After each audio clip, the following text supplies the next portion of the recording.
সৰভোগৰ আমগুৰিত আজি উখল মাখল পৰিৱেশ। নানা ৰঙে পোহৰেৰে সজাই তোলা হৈছে সৰভোগৰ আমগুৰিৰ শিৱ মন্দিৰ। আজি পবিত্ৰ শাওণ মাহৰ অন্তিম দুদিন।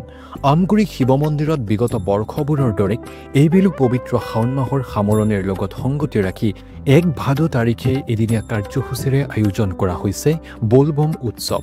সেই উপলক্ষে ১ ভাদ অৰ্থাৎ ১৮ আগষ্ট তাৰিখে পুৱা হোমযজ্ঞ আৰু ভাগৱত পাঠৰ পিছত সন্ধিয়া আমন্ত্ৰিত নাগাৰা নামৰ শিল্পী নুনমাটিৰ নিশামণি হালৈয়ে নাগাৰা নাম পৰিৱেশন কৰিব, যাৰ বাবে এতিয়া আমগুৰিবাসীয়ে প্ৰস্তুতি সম্পূৰ্ণ কৰি তুলিছে। নিশামণি হালৈৰ নাগাৰা নামৰ অনুষ্ঠানৰ লগতে সোমবাৰে আমগুৰি শিৱ মন্দিৰত অনুষ্ঠিত হ'বলগীয়া প্ৰতিটো কাৰ্যসূচীতে বৰনগৰবাসী ৰাইজৰ সহায় সহযোগিতা কামনা কৰিছে আয়োজকসকলে।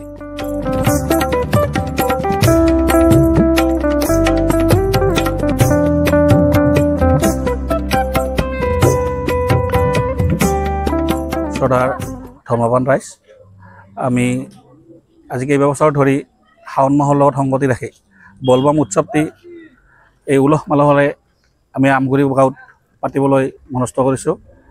আমি যোৱাবাৰো ছ'চিয়েল মিডিয়াৰ থ্ৰুৱেদি বিখ্যাত হোৱা পৰিস্মাৰকক মাতিছিলোঁ আৰু এইবেলিও নিশামণি হালৈৰ সন্ধিয়া নাগাৰা নাম আৰু লগতে অহা ৰাতিপুৱাৰ ভাগত হোমযজ্ঞ আৰু ভাগৱত পাঠ আমি সমূহ ৰাইজকে আমাৰ আমগুৰিৰ এই বলবম উৎসৱটিত সাফল্যমণ্ডিত কৰি তুলিবৰ বাবে আমন্ত্ৰণ জনাইছোঁ আৰু লগতে সমূহ ৰাইজকে মই শুভেচ্ছা জ্ঞাপন কৰিছোঁ। নমস্কাৰ। পোনপ্ৰথমে মই সমূহ ভক্তপ্ৰাণ ৰাইজৰ শ্ৰদ্ধা জ্ঞাপন জনাইছোঁ।